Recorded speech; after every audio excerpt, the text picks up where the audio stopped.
Hi, Assalamu alaikum. My name is Moni Mehboob. I'm very excited today here to be part of photography, Doha Photography Festival.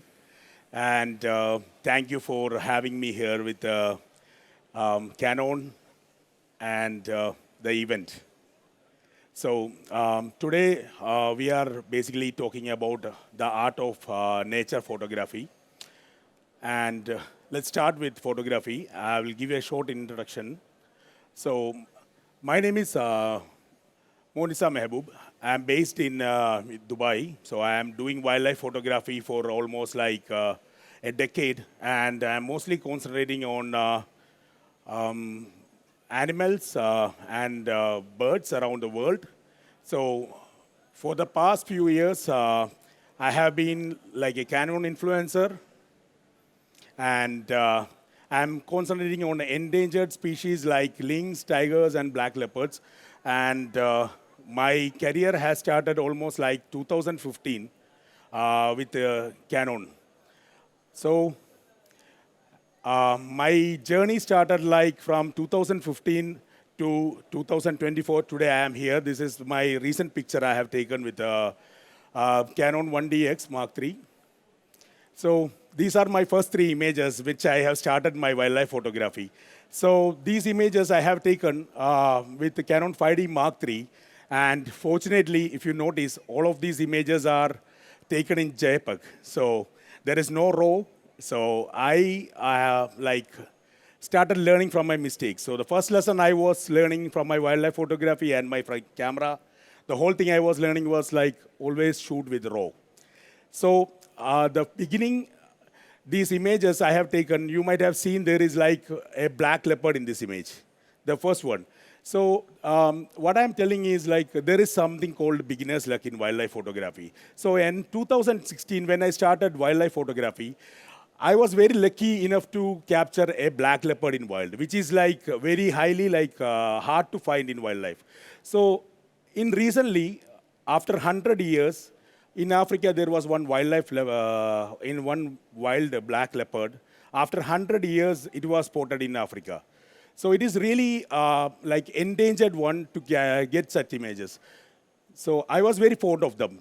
And then I wanted to take any more pictures about this black leopard. I did like 100 safaris almost in one forest, only to take one picture.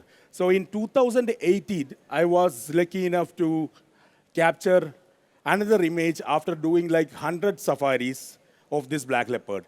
And I was very lucky that I got this image in 2018. Then I was like, okay, I got some images, but I want to learn about this animal. I want to like capture that, and I want to learn about this behavior, habitat, nature, and how they become black. These are all like stories. I want to learn about more about this animal. So I spend almost like again another 2-3 years researching this animal.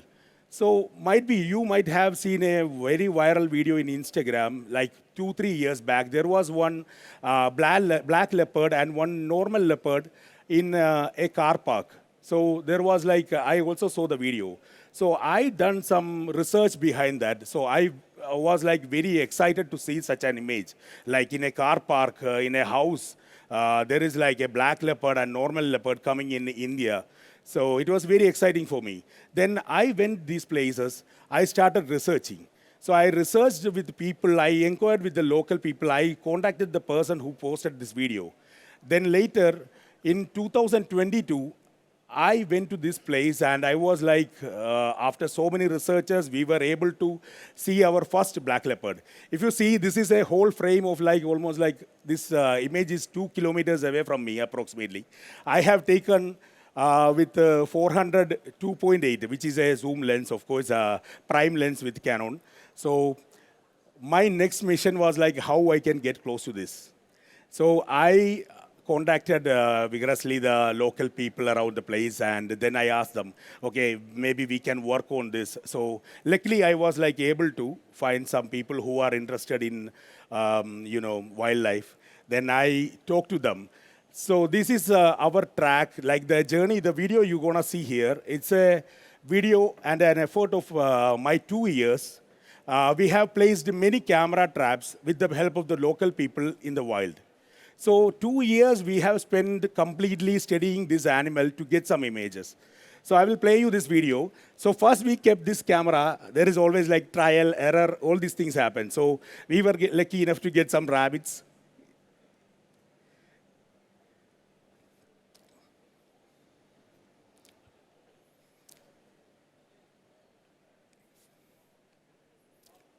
So me taking the camera again and checking. We used to check most of the days.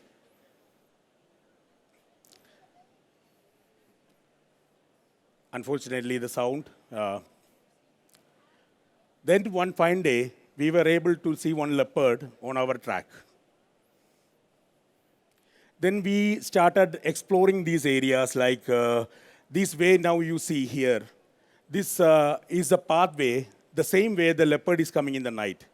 It's a daytime we are crossing the same way, the same nighttime the leopard is coming back the same way.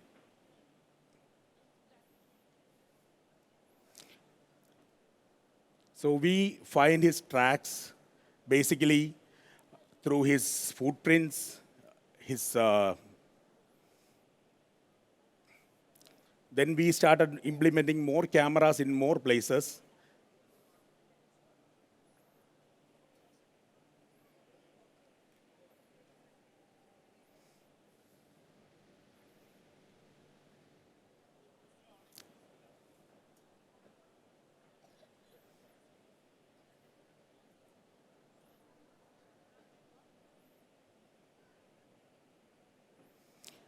So this is one of the clip you must see. This is a temple in the background. And we kept the camera trap and we tried. Then the priest of the temple is going there. And the same place, in the evening, there is a leopard going.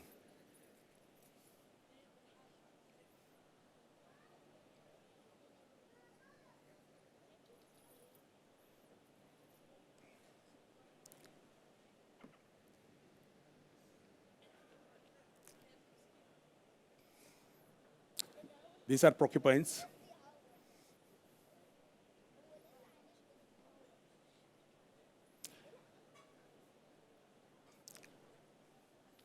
So we have started using like bigger lenses.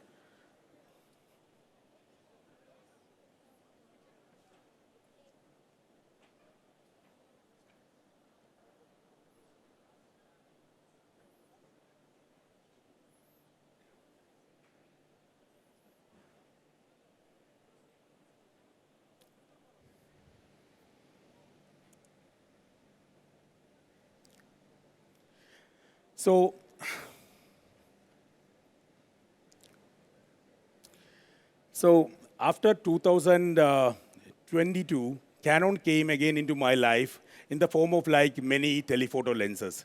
So being a Canon user, I was not sure whether like how impact it will bring in my life. But later, when I come to wildlife photography with many lenses, Canon had this wide variety of lenses which has influenced me a lot. Currently, I'm using 400mm and 1200mm f8 lens, which is quite unique with Canon. And this wide variety of lenses that Canon give us like more advantage into wildlife photography to attain a subject at any distance to very close. So this is our almost an image taken in 2023. First time we are getting the leopard with our camera, because all the cameras, videos you have seen, most of them are in camera traps. So camera traps, the animals are not much aware. But the animals, after we approaching them slow by slow, they become like more bold and less shy. So this is one picture we have taken in 2023 with 400 mm and R5. So again, we found a cub. So this was a black leopard cub we have recently got in 2024. This cub is a newborn baby, like almost like 6 months old. And these are two images which we have been approached like to the animal very closely. So with many trial errors, tracking, learning about the subject, its habitat, its nature, we were able to approach the animal very closer, that it has become like used to the humans, and it becomes like less shy, and also they started like reacting to us like in a very peaceful manner. So these are very recent pictures, and the picture, this one you see here, is the cub, is a child of the other one. So that's a short story, what I'm doing currently on my wildlife journey. So today's topic, what we are going to discuss here is about art of framing. So this picture is taken from Amboseli National Park. The mountain you see behind is the Kilimanjaro. And the interesting part about this photo is like, it opens only for like 15 seconds or 15 minutes a day. And in 15 minutes, we have to get the picture with the elephant or whatever subject that we get. So like I was very lucky that we were tracking this elephant, and we were lucky that the Kilimanjaro opened in front of us, and he was like kind of like little bit aggressive, and we got this picture. So there are like few rules when you like start with composing an image in wildlife photography. So there are like main rules are like, you know, rules, so rule of third. Then there is like symmetry, leading lines, minimalism, and then fill the frame. So there are many rules. So let's start with one by one. Let's go with the rule of third. So this image here is from Jim Corbett National Park in India, which is like taken with Canon R5 and 400 mm.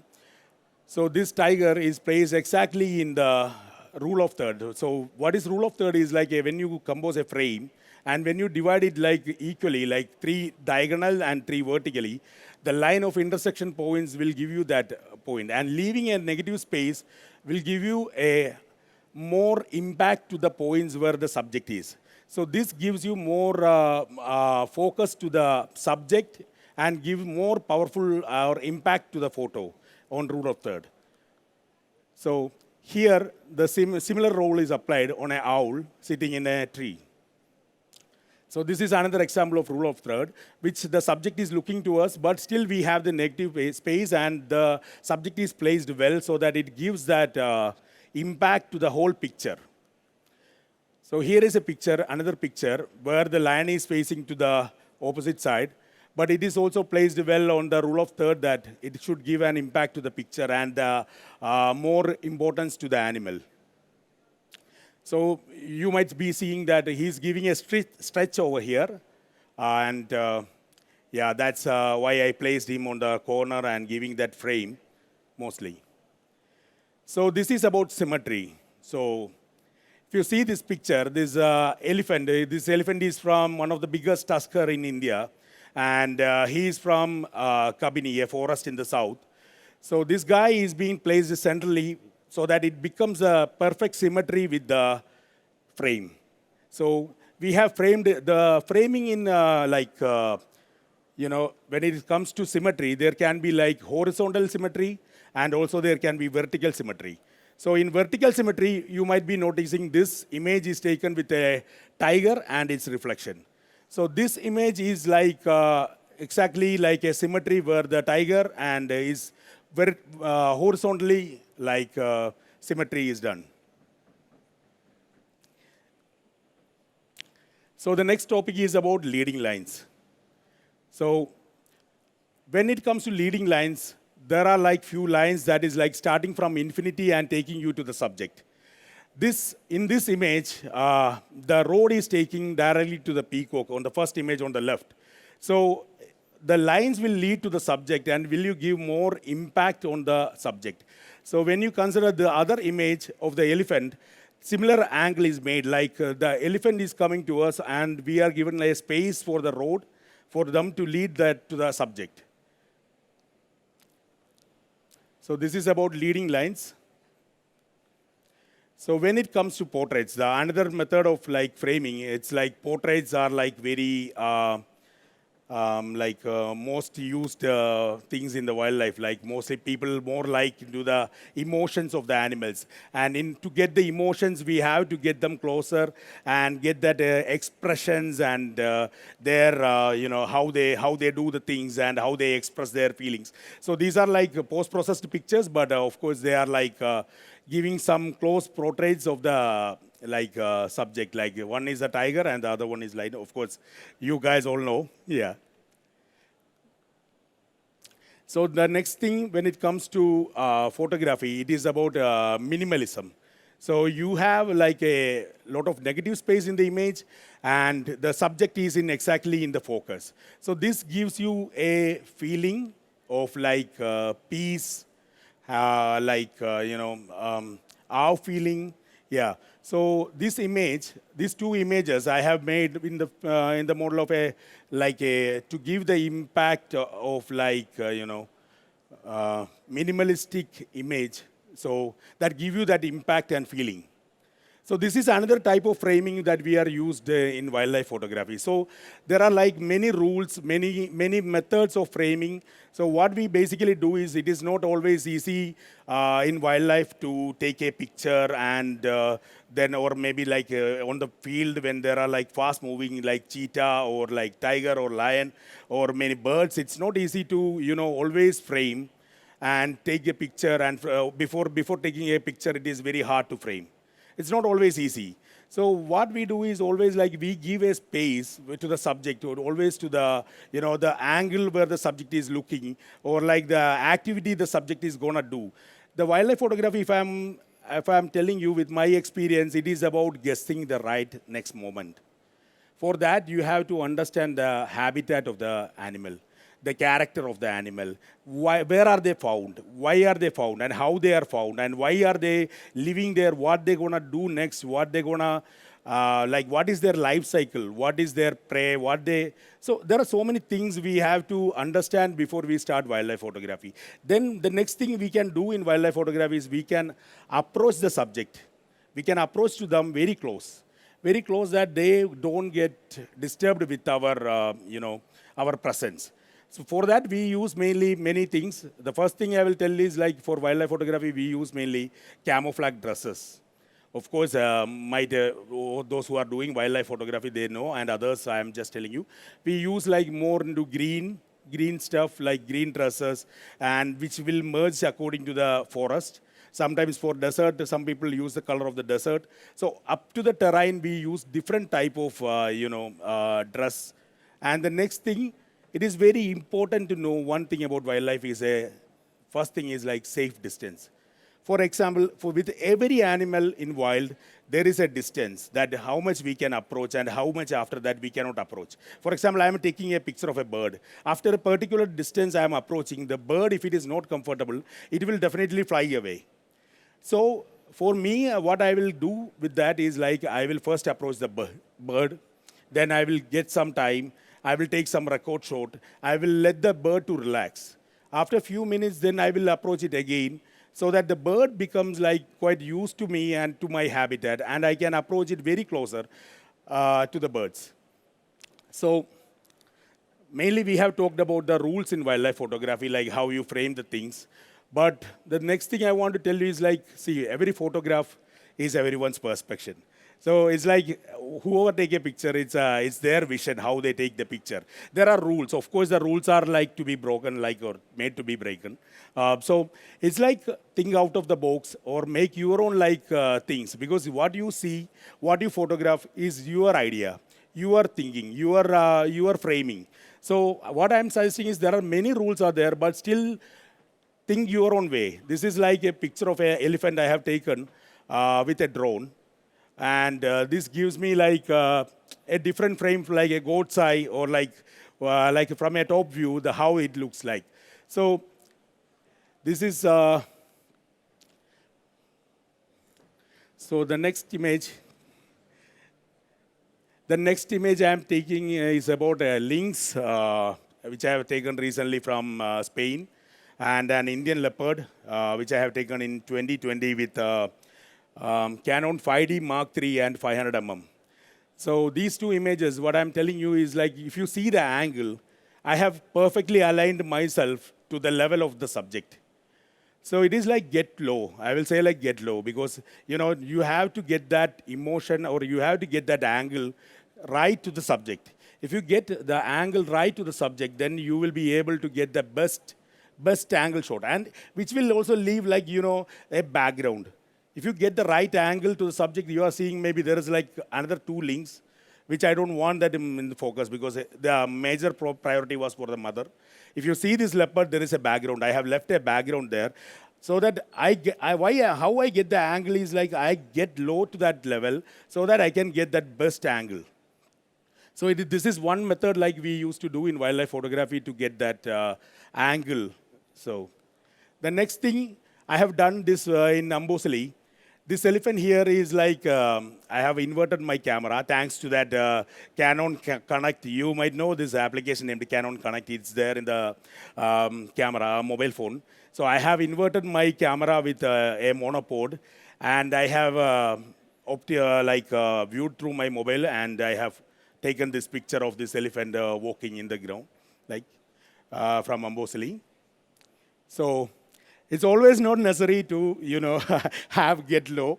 You can also get high angles. For example, when there is a reflection happening, if you are in low level, you may not be able to, get that low level angle and you will not get the reflection. So it is like sometimes you can get the high angle. So I told you, like it's about your whole perspective, how you take a picture. But high angle can give you a reflections. Sometimes like this is a lion, a cub jumping. This is bird's eye view. So this is like a picture I wanted to give that whole impact of the river. This is one of the river in South Kerala. So I have been there, and I was like for like 5 days. I wanted to make something different from these kind of normal photographs. So I was like tracking a group of a herd of elephants, and like every day we go from morning to evening, and then finally we were able to get them in water because it's very hard for them to come into the water. Maybe they come just to drink the water. They come to the bank, they drink the water, and they go back. So it was very challenging, but we managed to get this shot like this. The whole terrain you see is a big river, vast river.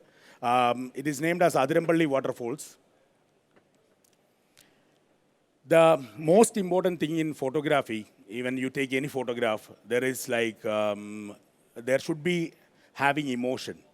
In wildlife photography also, we have emotions. So the animals, not only we, animals also have the emotions. So here the image, what I am seeing is a leopard from Javai Band. These places, these leopards live in lava rocks. These lava rocks are like formed during the volcano eruption and the formation of Earth few million years back. And these leopards lives in the caves. So the story of this image is like, the cub was like, I have taken this picture with 1,200 mm to get this closer.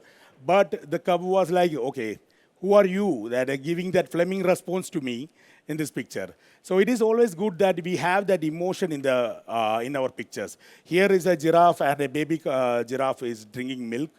So you might see that when you make a frame or get a picture in wildlife, we cannot never make the animal pose for us. It's very hard. It's impossible mostly. So what we can do is we can wait. We wait for the right moment. We spend like for the picture, for the links, I have spent almost like 30 hours, like 3 days I have spent in a place, in a hide in Spain, just to get that 1.5 minute sighting. So in that 1.5 minute sighting, everything happens, and you have to be ready and really quick to get that image. This image, it happens only like maybe like for a minute that the giraffe cub was like drinking the milk, but I was able to manage to get the picture. So this is another image, a cheetah hunt with the topi.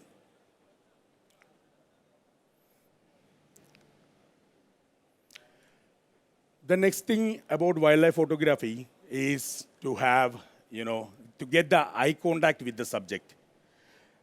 Having the eye contact with the subject gives you life.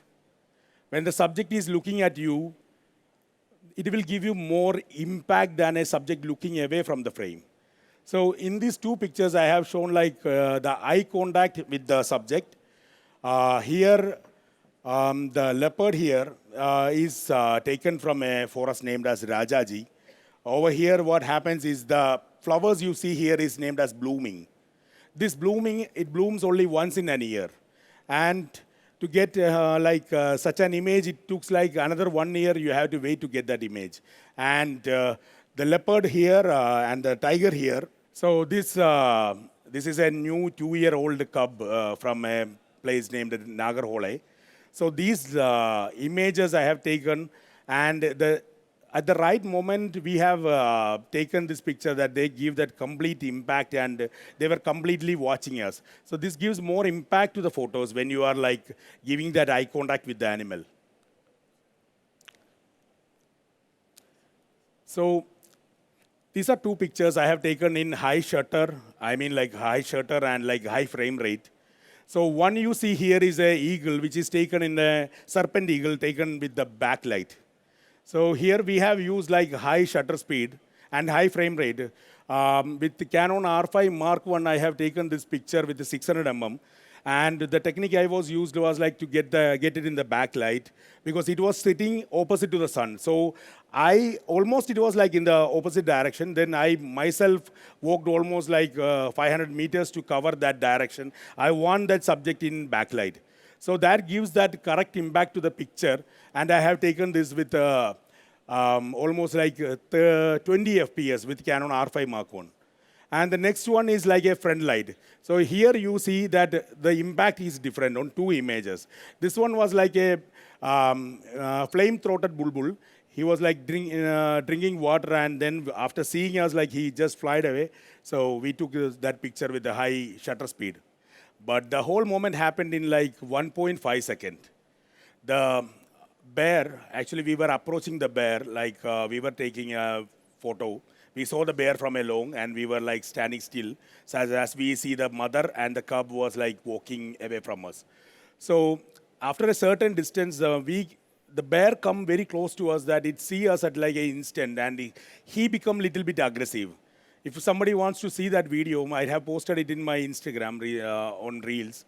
And the whole thing happened like in a 1.5 second or less than that, in 1 second maybe I will say.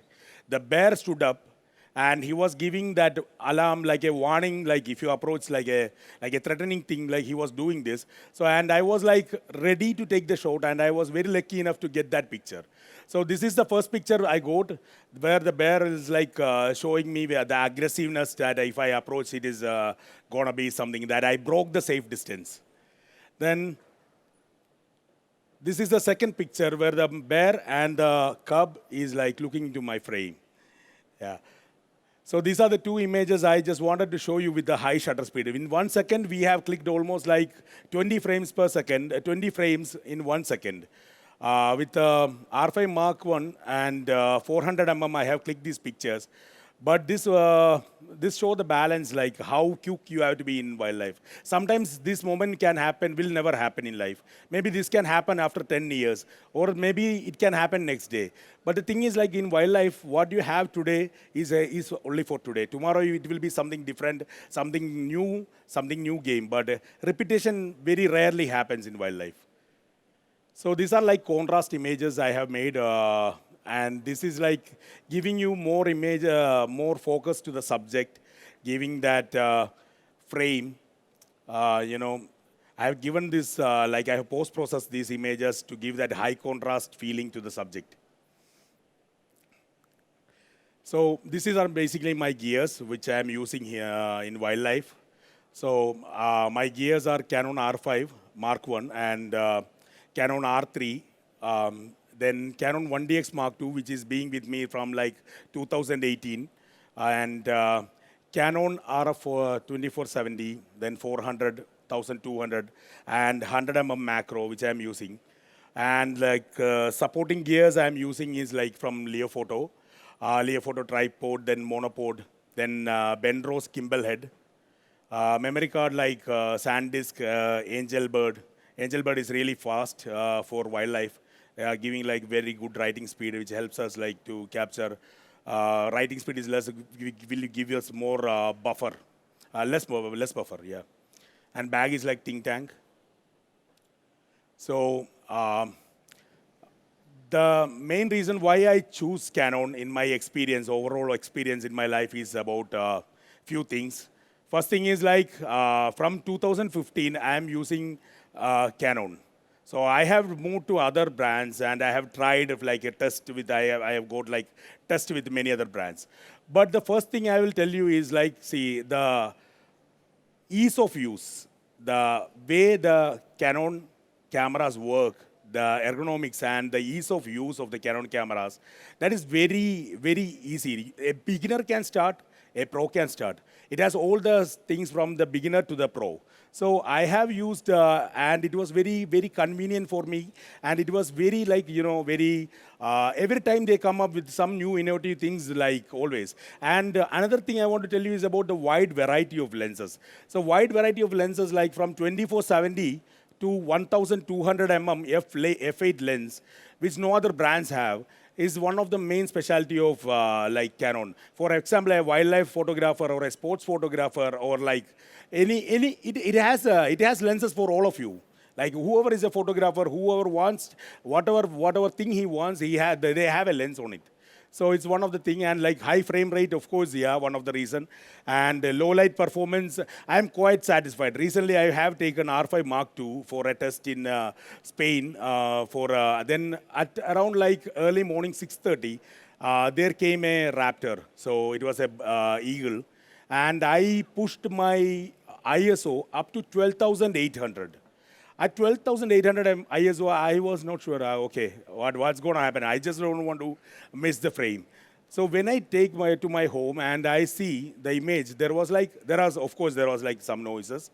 Later with post-processing in Lightroom, I was able to remove all the noises and it came out in a perfect way. So recently the camera is perfect with low light, and R5 Mark II for me is like a heaven, I will say. So these are some of my images which I have taken past few years. It's a photo walkthrough. So I will talk about this. So the picture here is a frog. Its name is Galaxy frog. It is found around like 3,000 feet higher from the sea level. Why the name Galaxy frog is, if you see this image, see, the whole image, the whole body of the frog is filled with crystals. When light falls on the subject, they started like to give a reflection, and the whole body is like acting like a reflection. So that's why the name came Galaxy frog, which is one of the rarest species in the planet. It is under like maybe like 100 or 200 in the wild, and it's under the UN Red List. So this is another picture I have taken from Rendambur Tiger Reserve, where there's like two famous tigers now ruling the Rendambur, Riddhi and Siddhi, together in 2020. So these are like images of them. This is another one of a tiger from Pilibhit Tiger Reserve. There was a movie named Pilibhit Saga recently released on Netflix and all. After hearing that movie, seeing that movie and hearing about this tiger reserve, I went to this place and took this. And this is an image which will also show us that deforestation is happening a lot. The tiger doesn't have a place to, it's lying in the road because its forest has been taken away by the people. There's another image of an African elephant and its calf. This is another image I have taken with low angle technique where we use the wide frame like wide angle lens 1122 and a male and female lion. This is another image from Amboseli. This happens. There is a story behind this picture. Every image has a story, and this picture, what happens is this happens only in June from like June-July time, because during that time this river gets. This is a dry lake, so this river gets dry, and there are like mountains, and from the mountains these elephants started coming from to drink like a herd, to drink water to the mainland in Ambosali, where there are plenty of waters available. So they walk through this dry lake, and it's like it happens once in a day, maybe, or twice in a day, or not twice, and once in a 2 day or 3 day. But you have to be in the right time at the right place with right calculation and also with right knowledge. Then only you will be able to, This is another image. This is one of my favorite picture. This is like from Rajaji National Park in India, where the leopard is like in blooming flower. So this guy was like very bold. He spent like almost like a 3 day, like almost like 10 hours. He gave us good bold young leopard, and we got like good timing with them. So we were able to get enough good frames with this leopard. He was very bold. He was staying there. He was like 2 years. So like mother, not 2 years, like 1.5 years, and mother was like bringing food for him. So he was very calm. So this is the two siblings from Rajaji.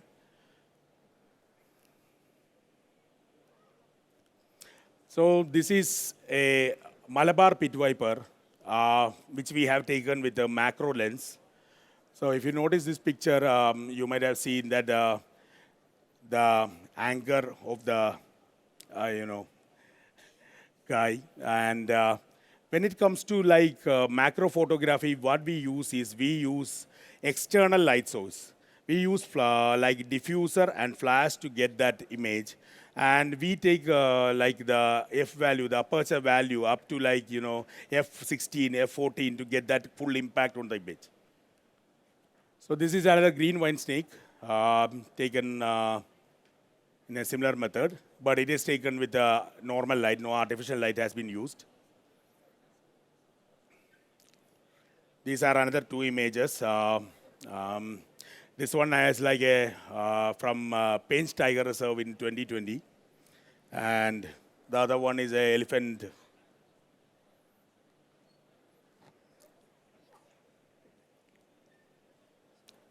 So these are like some of my images past few years. So this is like a Q&A. So you can ask me any questions, yeah, please.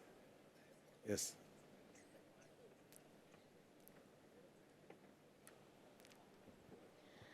First thing, peace be upon you, Mr. Manisa. Thank you. I'm Rashid, and I want to ask you one question. Now I'm a new photographer in the camera world. I was before in my phone taking photos. Now I'm in camera. So my question: what is a good quest for me, because I'm a beginner in being a photographer? What is a good thing to start with? Not camera, like what is the things that I have to look at before I take a photo? Okay, the first thing you want to do, you have to do when I'm going for a wildlife, what I do is I do research about the animal or a bird. You have to first go and watch them. You have to see them. You have to learn about their behavior, nature, how they think, what they do. For mainly animals and birds, what they need is perfect habitat, climate, food, water, and a partner. If they have all these things, of course, they will stay in a place. So for any animal and bird in the planet, mostly they want this only, like a perfect place to stay that is including climate. So we have to observe them. So after observing few time, you will start learning about them. For example, my dream was to get a picture of black leopard. So I spent almost like 2 years learning them. I finally get an image after like many trials, errors.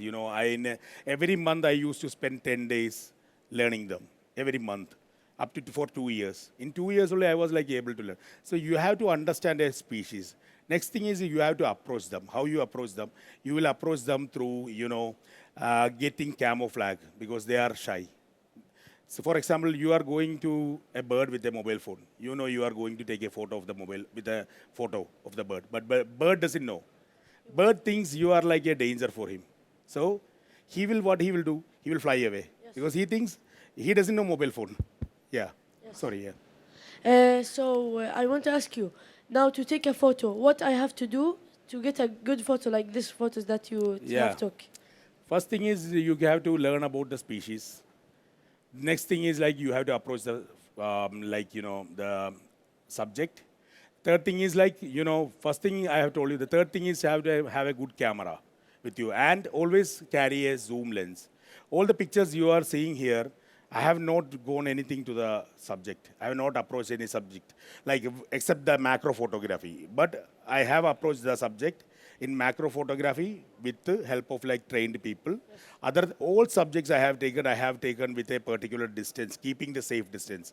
Because for example, for any animal in the world or human, for example, I am standing here, you are there. I am not a threat for you, right?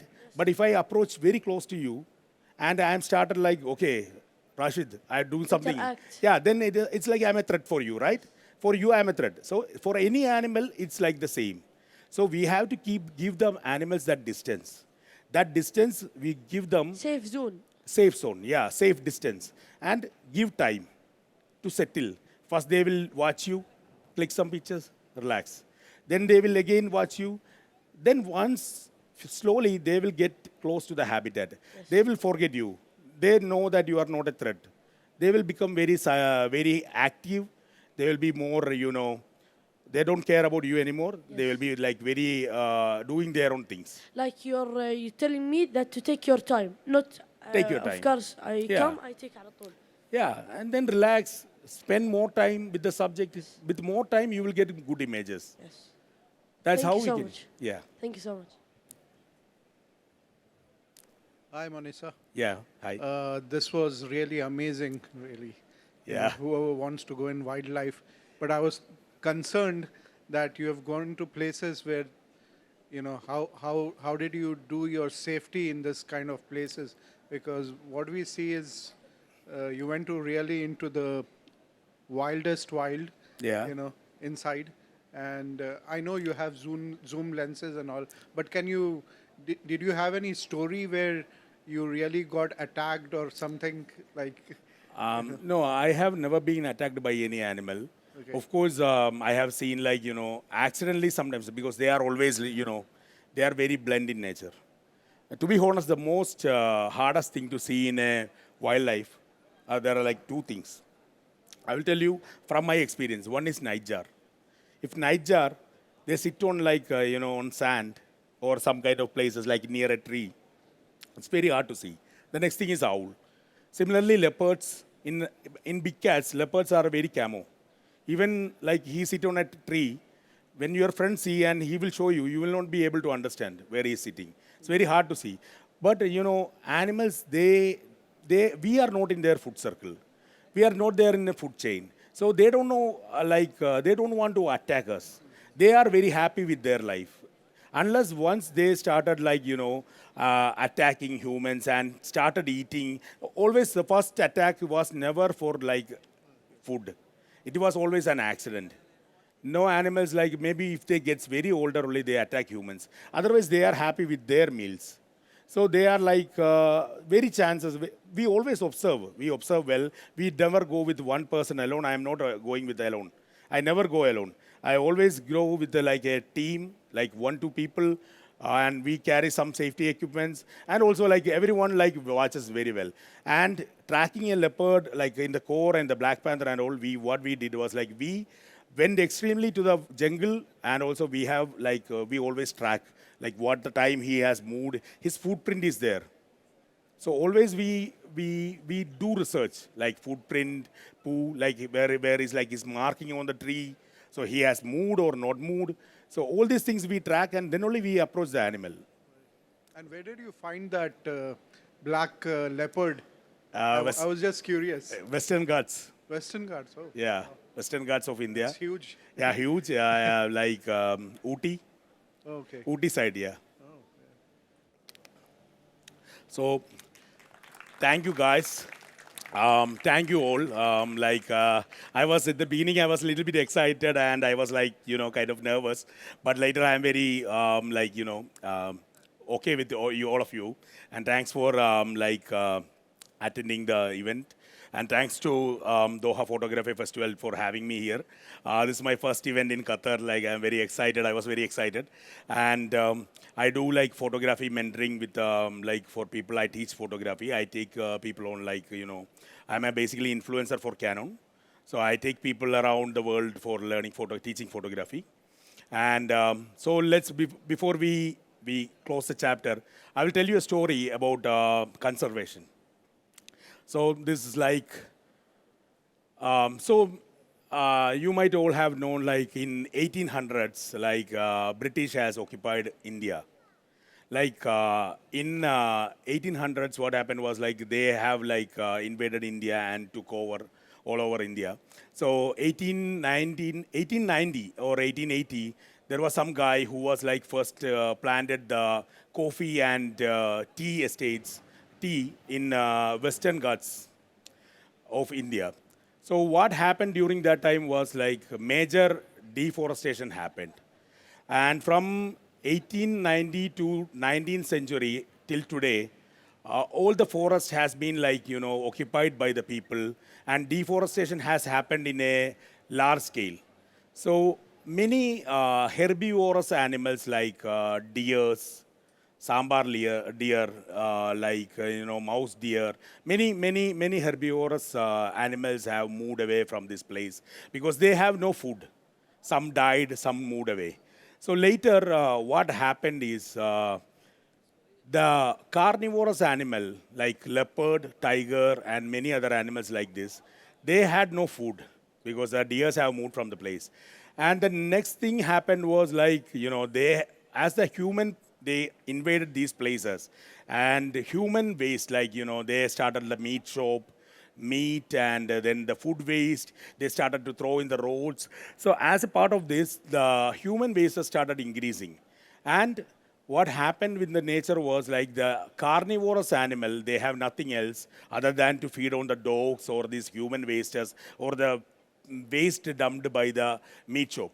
So this picture here is an owl, which is not, I don't think it's a best picture, but it has a story that this is a hole created by manhole, like for passing the water under the bridge. So this hole is the home for this owl. So the next image you might see, this is a lion-tailed macaque, which is like only left like 150, 500, less than 500 in the wild or 1,000 in the wild. So they have no other source of like water, so he is drinking water from a human tap. The next thing is, as I told you about the meat shops and waste dumping, this is a leopard sitting for and waiting in the night for the meat. So that this guy, there will be some other guys are like putting the waste on a particular area in a place named Valpare. So these guys, leopards, wait in the night for the food in the particular area every day because he doesn't have any food source. And this is another image of a leopard walking in the wall after having the meal. So my thing is like, I'm telling you, is like wild is there everywhere. Only thing is we have to bring the habitat together. It's there in Qatar, it's there in UAE, it's there everywhere in the world. Whatever it's lost, we have to bring it back. I am trying to, bring back the wildlife through and conservation through my pictures. So these are few of my images. Just thanks, thank you everyone for having it. And I'm keeping my card over here. If anyone is interested, you can connect to me on Instagram. And here is my Instagram, like link to my Instagram. Yeah. Once again, we would like to thank Mr. Mahbub for his beautiful culture and a rich content. He's being awarded by our manager, Mr. Jassim Al-Buanin,